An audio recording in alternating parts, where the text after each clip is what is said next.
Ciao a tutti rugini e rughine, eccoci alla seconda parte dei tutorial sulla Barosaburoso Armor di Monster Hunter. Oggi ci occuperemo in particolar modo di due argomenti principali, quindi la creazione di cartamodelli e la loro conseguente trasposizione su foam. C'è molto lavoro da fare, quindi a lavoro!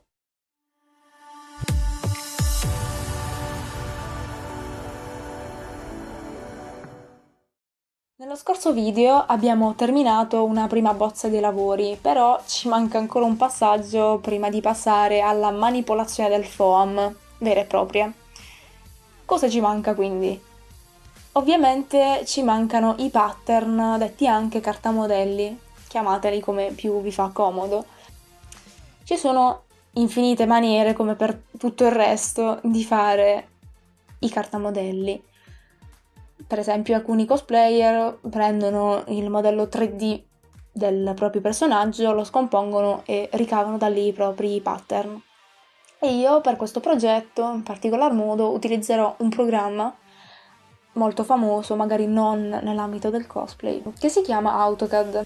Quindi ricopierò in maniera molto sommaria i pezzi prima all'interno del software. Questo perché non voglio perdere determinate proporzioni. Quindi, importo le mie immagini di riferimento nel programma, ridimensiono il personaggio applicando la mia altezza, affinché ovviamente sia alto quanto me. Ricopio su AutoCAD gli ingombri e qualche dettaglio da perfezionare a mano e imposto la stampa per tanti fogli A4. In seguito farò proprio un video sull'utilizzo di AutoCAD per chi volesse imparare ad usarlo a questo scopo. Seppur questo sia il metodo che trovo più veloce e comodo per creare i nostri pattern, non lo utilizzerò per tutta l'armatura. Quando devo realizzare, infatti, pezzi particolarmente aderenti al corpo, cerco di creare i cartamodelli proprio in base alle mie misure corporee. Procedo in questa maniera per creare il busto. Inizio avvolgendomi come un rotolino di sushi nella pellicola da cucina. Fisso il tutto con abbondante scotch di tela. E quando dico abbondante intendo una montagna di scotch di tela. Potete in alternativa usare anche lo scotch di carta. Tagliate il corpetto con l'aiuto di qualcuno o da soli, senza uccidervi. Ricomponete il busto con altro scotch. Questa fase è molto importante, quindi cercate di fare attenzione. Seguendo le forme del corpo, individuo e segno delle porzioni che possono essere tagliate e appoggiate su un piano. Innanzitutto quindi con un pennarello divido il busto in due parti simmetriche. Pian piano traccio anche le altre linee. Ripeto, potete disegnare i pezzi in base a come più vi trovate comodi, l'importante è che siano tutti riportabili sul piano alla fine. Procediamo così sia per la parte frontale che per la parte posteriore. Ora taglio tutto. Utilizzerò per i passaggi successivi solo una metà del busto laterale. Specchiandola potrò ottenere anche l'altra metà. Prima di ultimare la fase di taglio mi accerto di dare un nome ad ogni pezzo per evitare di confondermi successivamente.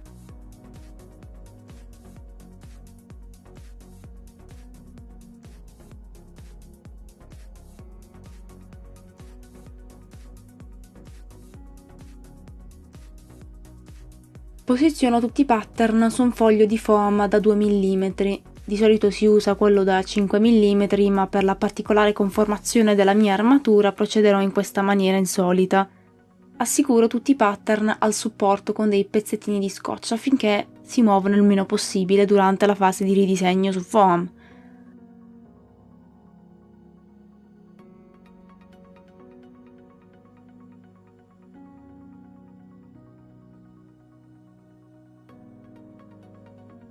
Con un bisturi ritaglio ogni singolo pattern.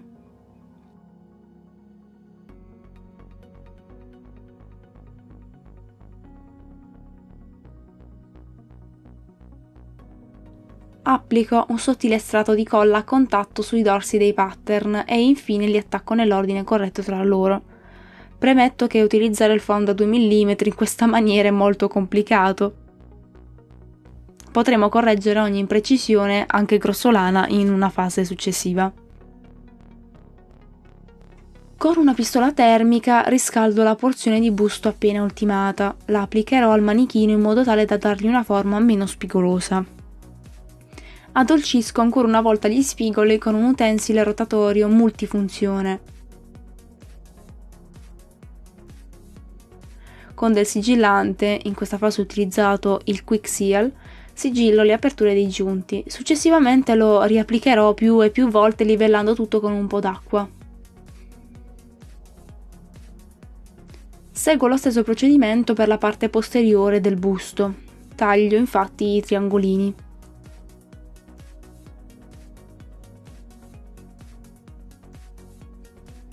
Passiamo ora alle scaglie da sovrapporre al busto vero e proprio.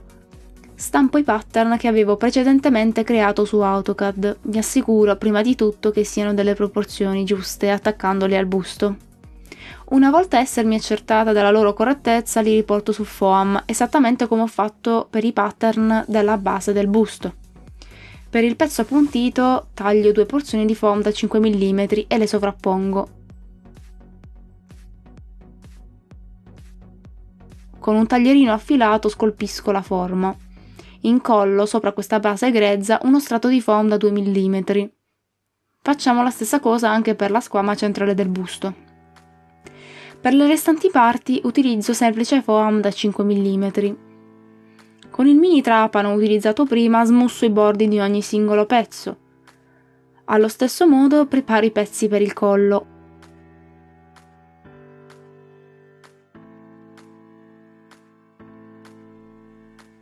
Ci sono molti modi per fare questo tipo di borchie. Io utilizzerò gli scarti di foam. Sovrappongo quindi 2 strati di foam da 5 mm e poi scolpisco la forma della borchia piramidale. Utilizzerò il mini trapano e il sigillante per renderla liscia e meno grezza. Le squame gialle, come da introduzione, dovranno potersi illuminare. A tal proposito le realizzo in foam traslucido. E facciamo una piccola prova a LED prima di proseguire. Aggiungo comunque dei dettagli che rendano più grezzo e realistico il costume, con l'utilizzo di un pirografo o saldatore. Attenzione! In questa fase dovete necessariamente usare un respiratore e dovete trovarvi in un ambiente ben areato. Questo perché i fumi da combustione sono sempre tossici.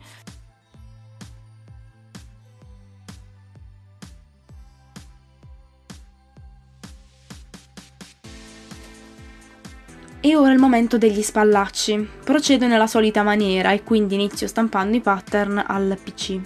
Riporto la sagoma su foam assicurandomi questa volta di aumentare la dimensione superiore del pezzo per dare spessore allo spallaccio finale. Incollo le 2 parti l'una all'altra, sempre con la colla a contatto. Evitate di mettere troppa colla, ecco a voi un esempio sbagliato e uno corretto di assemblaggio utilizzando la colla a contatto. Potete fortunatamente correggere questo tipo di errori semplicemente utilizzando del sigillante in una fase successiva. Per il corno mi creo un altro cartamodello, traccio tutto sul LED foam e taglio e assemblo. Faccio di nuovo delle prove LED.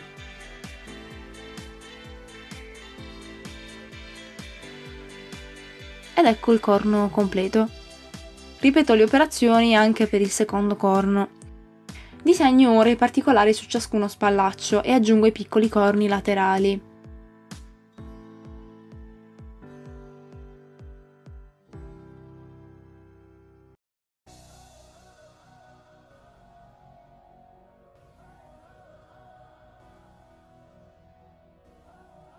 Con il pirografo aggiungiamo i dettagli per dare più texture al costume. Dopotutto devono sembrare squame di drago.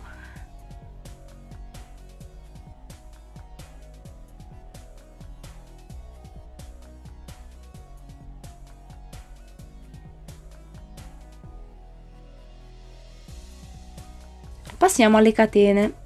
Anche in questo caso ci sono innumerevoli modi per farle. Oggi le realizzo tagliando striscioline di foam. Tante, ma tante striscioline di foam. Dopo aver reso ogni striscia tondeggiante, con l'uso del solito utensile multifunzione, attaccherò ogni lembo all'altro in modo tale da avere una forma ad anello. Per dare la forma squadrata creerò un rettangolo di carta stagnola e lo fisserò al mio tavolo di lavoro con dello scotch. Non resta che posizionare la strisciolina di foam all'interno del rettangolo e dare una bella passata di pistola termica. Passiamo alla coda. Facciamo la coda nella stessa identica maniera di prima. Disegno, riporto su foam, taglio. Disegno, riporto su foam, taglio. E ancora dettagli e texture. La parte terminale della coda la faccio sovrapponendo nuovamente più fogli di foam e scolpendone la forma col taglierino. Alliscio tutto con il mini trapano e la carta vetrata e successivamente passo del sigillante. Giù di dettagli e texture col pirografo.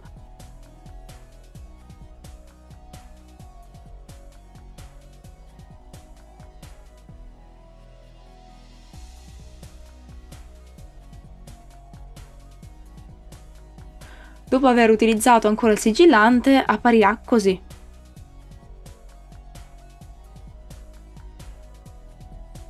Passiamo alla gonna, la parte più antipatica di tutta la lavorazione.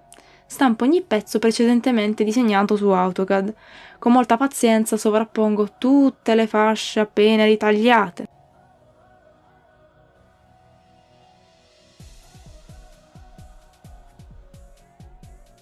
Passiamo alla fase dei dettagli. Piano piano, ci vuole molta pazienza per questi pezzi.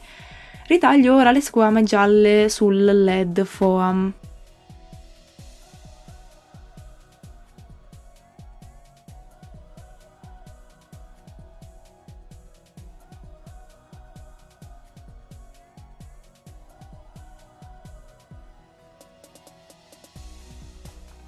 Realizzo una bella cinta rigida. Adesso non ci resta che inserire il fil di ferro nelle 4 ali della gonna. Questi 4 pezzi andranno montati alla cinta ogni qualvolta indosseremo il vestito. Sarebbe stato sicuramente più comodo unire il tutto già da subito con la colla a caldo, per esempio, alla cinta, in maniera tale da avere un unico pezzo ingombrante ma saldo. Tuttavia, come abbiamo già visto nello scorso video, non è una cosa che ci permetterebbe di piegare tutto facilmente in valigia. È la volta delle braccia. Proseguo dall'alto verso il basso, disegno il cinturino e l'ingombro delle borchie che andrò poi ad applicare su di esso.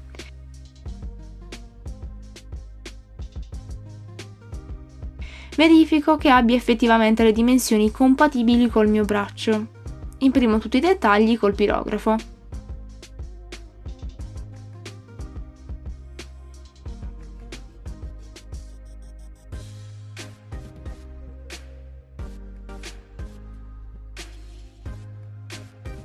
Mi occupo adesso delle scaglie del bracciale, faccio attenzione a sovrapporle nell'ordine corretto. Aggiungo i soliti dettagli e la texture da me scelta inizialmente col pirografo. Per quanto riguarda il bracciale vero e proprio, ritaglio il pezzo e le sue sporgenze e le assemblo con la colla a contatto.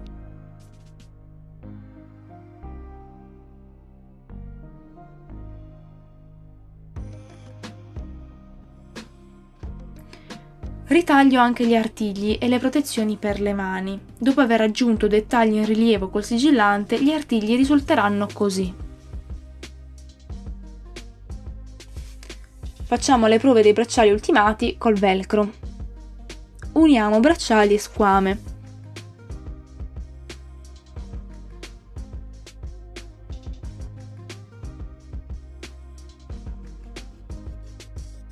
Agendo come per le borchie del collo, mi occupo adesso di fare 12 borchie per i bracciali e 3 di dimensione diversa per il copricapo, per i passaggi successivi. Per quanto riguarda i pezzi delle scarpe, rivesto lo stivaletto con pellicola e scotch. Questo per poter disegnare il nostro cartamodello.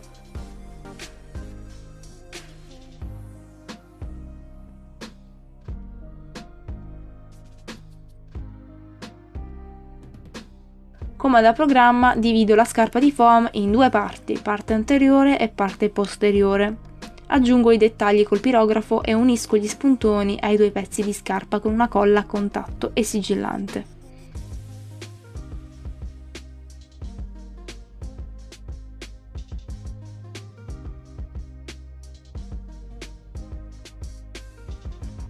Stampo e ritaglio anche le porzioni del gambale.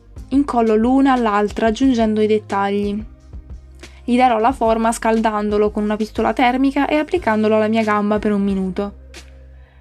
Non dimentichiamoci delle protezioni per le cosce.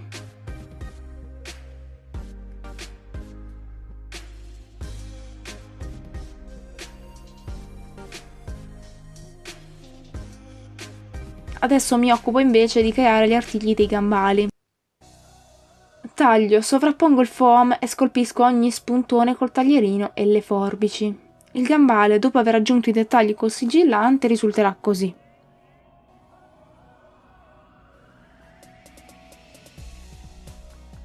Passiamo al copricapo.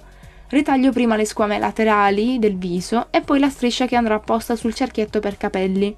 Rifinisco infine i bordi con il pirografo. Infine facciamo una prova indossando l'armatura ancora imbastita.